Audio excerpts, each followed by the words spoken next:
babes. Let's see who jumps on. What's up, girl? What's up, guys? Hello. TD.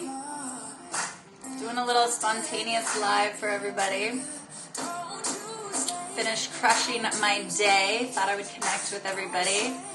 What's up, Kathleen? What's up, Jess?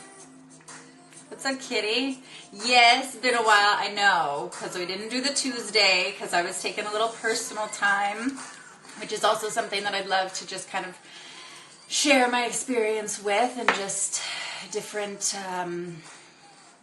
new awarenesses that I picked up during that whole experience. So I wanted to just also acknowledge you guys for how much support and so many amazing, beautiful messages that I've gotten from all of you that are like, hope you're feeling amazing, like we love you, we miss you, we'll see you next Tuesday. So just thank you, and I love you all. Thank you, Kathleen. Yes, I feel so much better. Oh, that was... Everybody knows, right? And especially if you're on the path of doing the inner work and just strengthening your emotional muscles, your own subconscious awareness, and bringing just all of our patterns, all of our junk, all of our stuff up to the surface, right? We always have more and more layers, right? And so by coincidental events, right? By spiritual guidance, rather, I've loved this work. I love being on the path of just diving in, right? That's why I love helping so many others do it. And I can't help what I don't know myself and what I haven't done myself also. And there was a really deep seated, it was a wound that I had been really doing my best to get to the root of. And as much as my background in NLP and studying, my own studies of psychology, my own studies of emotional intelligence, all of everything. There's something about allowing someone else to support you in doing it, right? So as much as I know the work, I needed somebody else to just help guide me, right? And that's why we have mentors. That's why we have coaches. That's just why we can't do it by ourselves, right? And there's certain blocks, and we can only see within ourselves, for ourselves to a certain extent. And so I needed help on something that was really deep for me. And if it's all right, I'll share vulnerably what some of you may know, what some of you who are new may not know.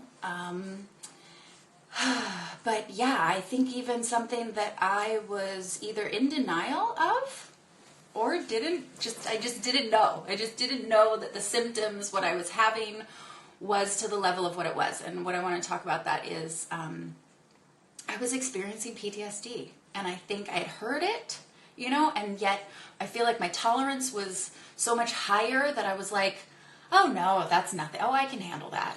Oh, I'm strong enough to do that, right? Or deal with whatever those emotions are that are coming up, right? That's always, a pattern of mine, right? And how many can you relate to that, right? You deal with something and you're like, I got this.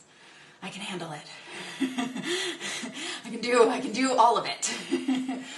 And sometimes we don't have to do it all by ourselves. So I went to one of this holistic health practitioner, right? Just doing my whole checkup and all of that stuff, and wanted to make sure that, everything was in alignment physically, all of the above. And I mentioned, and they also do,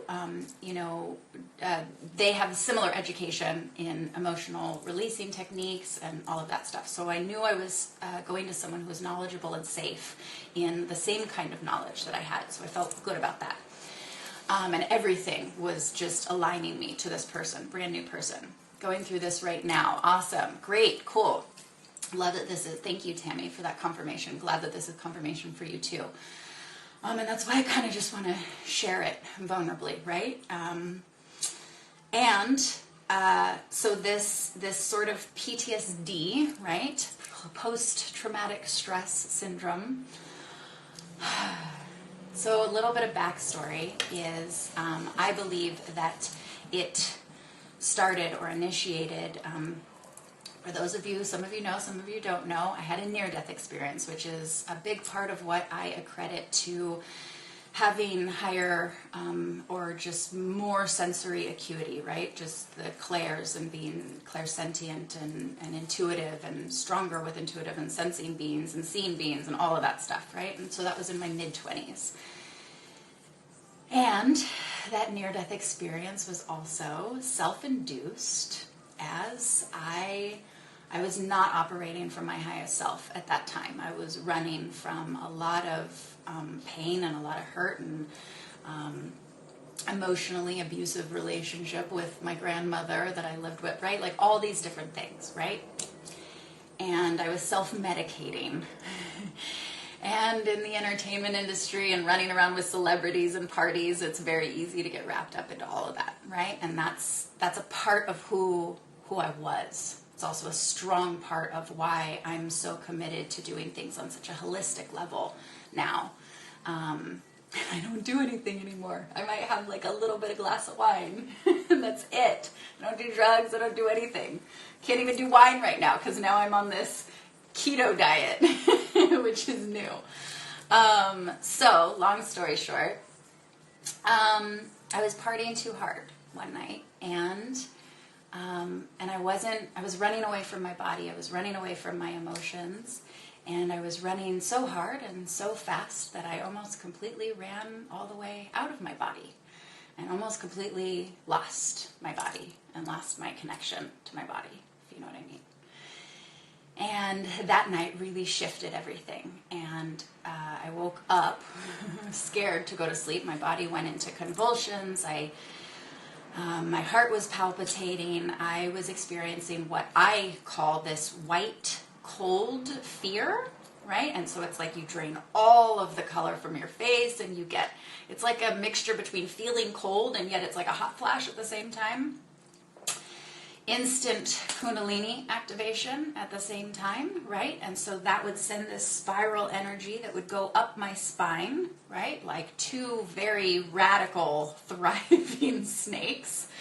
Not the calm Kundalini awakening. And loving all your guys' hearts right now. Thank you. I love you so much. And so that was the beginning of that experience, right? Of this PTSD. And I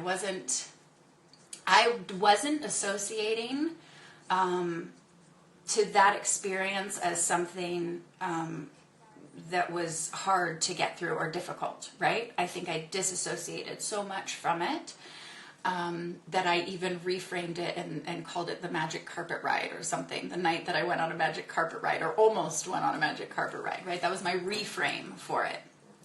And yet, it's still locked in this cellular memory of this white, cold fear. And so different times I would experience anxiety and panic attacks to like the level 50, I would say, right? Because it would trigger then that cellular memory and then trigger that Kundalini. And so this spiral, I used to say it felt like I was sticking my fingers in a light socket and this energy wave would go through me, right? And I had worked very, very hard on figuring out, okay, what's the core of this? How do I get to shifting the core of this so that I am not then limited?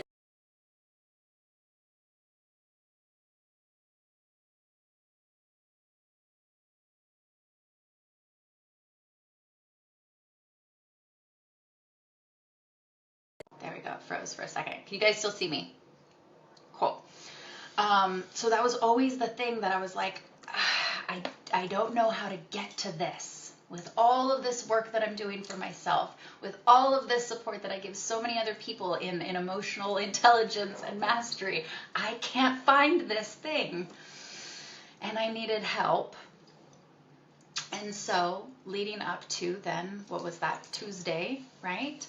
I was going to this person as a holistic health practitioner, right? And they just so happened to do all of these other things. And so I shared with them just some different health stuff that was coming up. You know, I've had different pain in my body, right? Because hence running away from my body, which is another thing I want to talk to you guys about tonight too, right? Just giving love and being present in the body. That was never familiar to me. Didn't want to.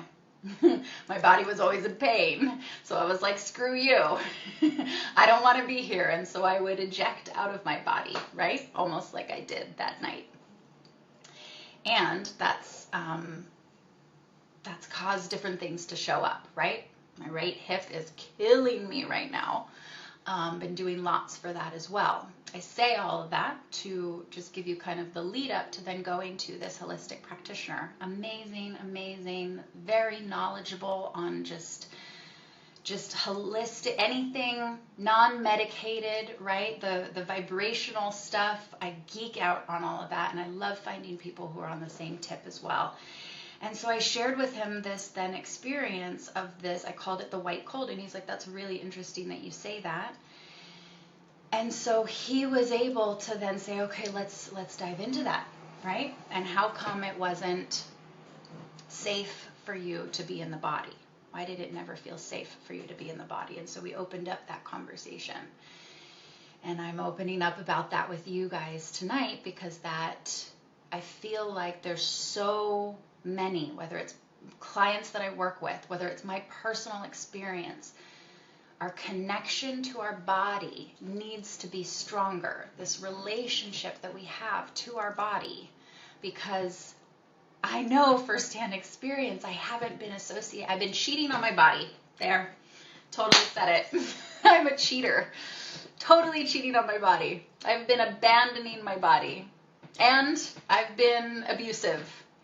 Completely, I am an abuser. In an abusive relationship with my physical body. That has been my past. And up until recent present. So that is then the first relationship that we have. Before our love lives, before the love that we're trying to get from other people, it's our relationship to our physical body, because our physical body is what inhabits our spirit, our soul. And I was trying to run away from it because it didn't feel comfortable. And so in this experience with this holistic practitioner, we did some timeline. We did, he calls it something different. I call it, the work I do, I call it timeline. We discovered that it wasn't just the near-death experience that I had in my mid-20s where that got associated. That's when the PTSD got associated. Right? That was almost the external expression of my unhealthy relationship that I had with my body that was then trying to get me back into my body. I was running and running and running so far away, trying to exit and eject myself and not respecting my body, not treating it like a healthy, beautiful, loving, unconditionally loving relationship. And my body was unconditionally loving me, letting me abuse it, to then the point that it was like, I'm done. Like, I don't feel like tolerating your crap anymore. How many times do we do that in a relationship? We deal with so much abuse. I don't know what my hair is doing. We deal with so much abuse, and then finally we're like, you know what? F you, I'm done. I'm out. This is toxic. I feel like that's what my body was saying to me, because I wasn't being in a relationship. I wasn't being in a committed, healthy, loving relationship with it. I wasn't, and that's just the honest truth. And I'm sharing that with you honestly so that maybe you can talk to your own physical body and see what your relationship is with your body. And with this health practitioner, I went to him and I said all of these things, and I said, okay, I had this near-death experience, and he says, that wasn't the first time. That wasn't the first time that this relationship got to be unhealthy. And so we actually discovered that it was while I was in the womb, having nothing to do with my mom, having nothing to do with my father. It was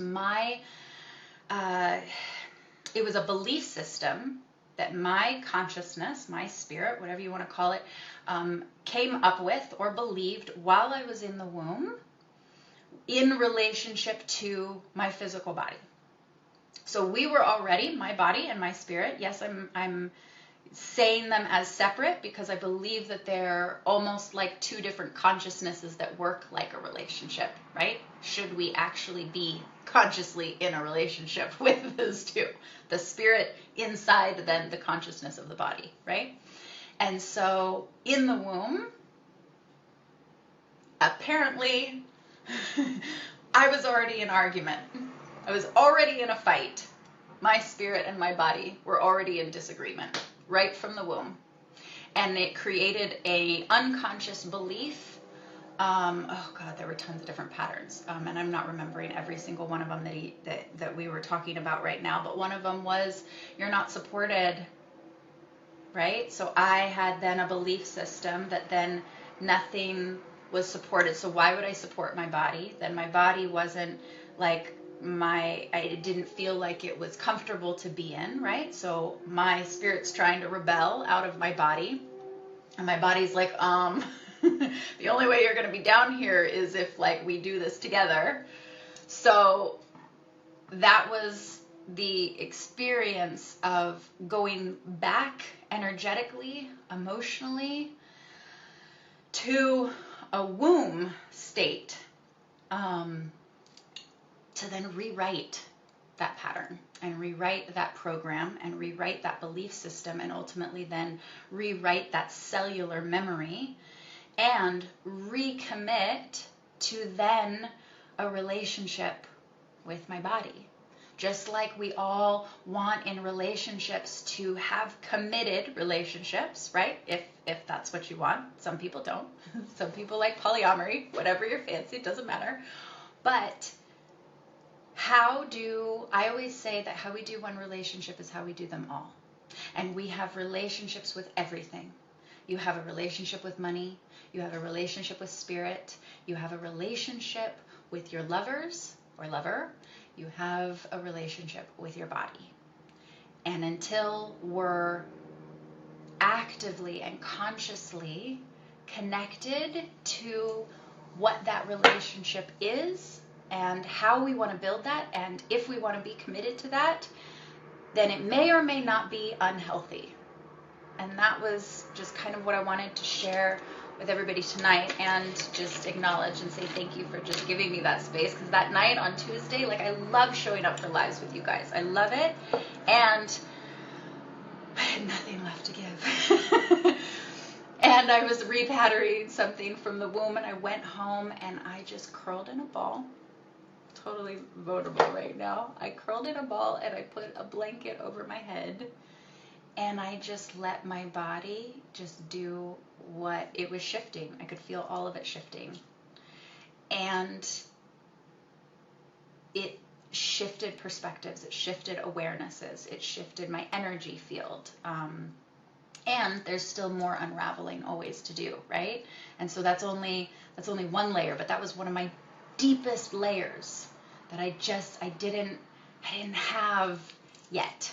And so I feel like I've taken back a portion or a piece that was like a leak in a boat that was of my energy and my power. I feel like I've plugged that up and then brought that power back. And so I just really wanted to openly share that with all of you, to open the conversation for you on what your relationship is with your body. Before whatever you're wanting to create with a romantic partner. Before. This is where, yeah, we talk about self-love, but like, even that's just a principle. It's like tangible self-love is having the conversation with your physical body and finding out what it wants, right? Ask it what it wants to eat. Don't just go off of what's popular, whether you should be vegan or vegetarian or whatever. Ask your body what it wants. We did a series of muscle testing too. I would love for, if every of you guys don't know what muscle testing is, you can muscle test yourself. Your body knows, your body has all of the answers, just like your internal spirit does. And this is the first relationship. I'm going to use the word should. This should be the focus of the first relationship that you go after. Thank you, rainbows find me. Hi, Christine. Muscle testing, exactly. And I muscle test everything now, and that's why I'm now doing this keto diet. So it was through his suggestion, and I know we store a lot of toxins in our fat cells, and I've put on maybe a few pounds in my lower area, so maybe I'd like to work that out a little bit. But I'm muscle tested positive for doing that right now, so I'm just listening to everything. I'm not making it mean whether I should or I shouldn't. I'm not making it mean that I'm fat or not fat, or that I need to diet or don't diet. I'm not making it mean anything. I'm just like, cool, this is what my body wants right now. Awesome. I'm switching my workout routine. I'm doing more stretching than I am doing cardio and heavy muscle or heavy weight lifting, right? Because that's what my body needs right now. That's what my right leg needs a lot of right now. Thanks, Kitty. Your beautiful booty and all. I love it. I'm learning how to just be in greater appreciation of my body and the consciousness, and be in just, figuring it out together. That's all it is. But listening to her more. I say her like she's something separate, but because she is kind of something separate, and she'll let me know what she wants. She'll let me know when she's in pain, so that I will bring attention to that area.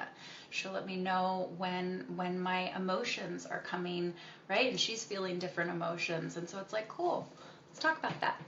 So I have conversations with my body. Yes, I do, and I feel like it's also very healthy. Thank you, Needs. No, it's not about changing. I don't think, and so thank you. I appreciate that. It's not about changing because it's not about coming from, there's something wrong and I need to change. It's about wherever we're at, there's never anything wrong. There's only, great, what next level of ourselves do we want to get to? What deeper layer of emotional or psychological awareness do we want to know about ourselves, so that we can thrive at a level that's even more than where we're at right now? How much happier can we get? Are you happy now? That's cool. How much happier can you get? So I do believe in change, because I believe that that's the only thing constant in the world. You guys all know that one. And I'm always going to change, because if I wasn't a person who was changing, I would still be that girl at 25 who was abusing her body and not living her truth and not being in spiritual alignment, or doing my best every day to get to a greater awareness of that enlightenment, right? Spiritual awareness, whatever you personally want to call it. So yes, I will actually say that I will change every day, and I hope I continue to change every day, and I hope you do too. Not from a place of anything's wrong, but from a curiosity and a desire to learn more about yourself and learn more about other people and learn about how we can have deeper relationships with each other. And that means how we can change ourselves to have deeper relationships with ourselves, so that we can have deeper relationships with other people. That's the game I'm playing. That's what I love. Also, I love your guys' class, because that means that you're the same way. And I call you all change leaders, and I call you all cycle breakers or cycle hackers. I don't know. Like, those are just the terms that come up for it, that I constantly keep getting, because we all have patterns. We all have these programs, these belief systems that are keeping us limited, that we came in with, whether it is discovered in the womb, right? That I wasn't even consciously aware, right? Or now, right? Having no conscious awareness that I made that belief system or that agreement with myself as far back as in the womb. Right? And only now, I'm 35? Only now am I discovering a deep pattern that I created in the womb. So it's all about discovering those different elements about yourself so that then you can continue being that cycle breaker, like I said, because we all have them. And if you're feeling that you're at that's what you're called to do, where you see patterns within you see patterns within your family dynamic, you see patterns in the type of relationships you keep attracting over and over and over again, and you're fucking, excuse me, sick of it, then you are what I call a cycle breaker, because you're like, I'm done, and I need to find out why this has been happening and how I can shift it inside of me so that I don't keep creating it and I don't keep bringing it into my reality, and I can shift my family and I can shift all my relationships and so on and so forth. Love you, Neats. Thank you. What's up, Summer? So this is what I call cycle breakers, and pretty sure that's a lot of you, especially with all the hearts and the confirmations on all of your claps and yeses. Yes, yes, yes. Exactly. And that's why I get so fired up in a passionate way about doing this work, because it's finding those patterns and unraveling them so that we can really have and create the lives that we want and the relationships that we want, because relationships don't have to be hard. They're work, but they're not hard work. And I was making my relationship with my body hard work. And like I said, I was cheating on her. I was trying to escape and cheat. I was abandoning her. And I was abusive to her. And so you all know that you attract what you are, you attract what you do. And so even though on a conscious level, that's not what I wanted to create, on an unconscious level, that was what I was creating with my first relationship. And so, by the rules of the universe, that's exactly the kind of external relationships that I would attract into my life. So when I shift that in me and get to each deeper and deeper layer as to why, and then shift it, then yes, that's what shifts how and what we attract into our lives as far as friendships and other romantic relationships, whatever they are. What's up, Emma? I know you hear me. I still owe you an email, girl. Thank you, Kitty. Yes, I think it's about seeking freedom, Kitty. I believe that. And shouldn't we all be living in this existence? Shouldn't. Yes, I'm going to use the word should. My mom and I have a thing that the shoulds and the shouldn'ts should live in Nova Scotia somewhere far off away, right? Because we're not supposed to say should or shouldn't. And yet, yes, I'm going to say we should. We should be living at a level of freedom and happiness that is completely unreasonable. What I mean by that is you shouldn't need a reason to be happy.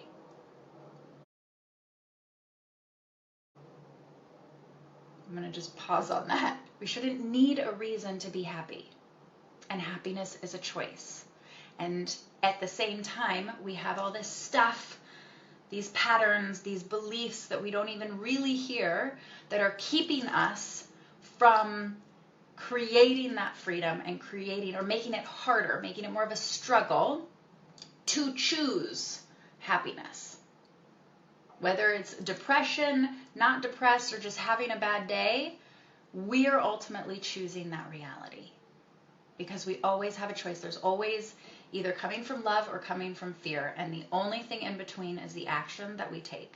But if we have a bunch of patterns that are anchors, like this ball and chain that's holding us down, then it's going to make it a lot harder to choose the things that allow us to lift up and feel free. Right, we got hearts on that. We need to choose to be happy in ourselves. Exactly. Internal quiet time helps to uncover. Yes, and that's a really good point, Ingrid. And the only thing that I'm going to say on that, because I read an article that I thought was actually really depressing. It said that it was a scientific study, right, in some college, whatever. I'm going to butcher all the details. that in the study, the participants said that they would rather be shocked by electricity than to be sitting quietly with their own thoughts in their mind. And that's because our minds and our belief systems create our emotions, and it can be our greatest prison, or it can be our greatest heaven. And if we can't hear what we're saying, or if we're afraid to go into listening to what we're saying, if we're afraid to listen to our body, if we're afraid to listen to our thoughts, and we don't take that time. So yes, being quiet, and I would say not being afraid to then step into that and hear, because some of the things that you're saying to yourself, I know for me, some of the things that I have said to myself in the past in my own head, quietly, not so sweet. Not so sweet at all. So we have to be willing to hear those, to look at those, to have compassion for those, but we also have to be willing to seek out help and support on how we can shift those on a subconscious level or unconscious, bringing that like blind spot in front of us and then learning how to actually shift it so that it doesn't take over our lives and stop us from achieving all of the greatness and the beautiful gifts that each one of you are here to share. Right? Being a cycle breaker means that you're here to show up and break whatever that cycle is, so then you can probably share it with other people, or do whatever that gift is that you've been given by spirit that then is going to help the rest of all of humanity, or who knows, right? Everybody, I believe, comes with a gift. They also come with a great pain that they have to overcome. And if we can get through the pain and overcome that, then we'll access our greatest gift, and then we can share it. Just return to sender. That's a good one. I've done it sometimes energetically. Yes. And sometimes when they're your own thoughts, it's not always that easy, right? PTSD, I couldn't just return to sender. What I did do, I was told to be put on medication for anxiety, right? And this I had worked with myself on for many, many years, and only recently did it start coming up really heavily because I was pushing myself to the next level. And so naturally,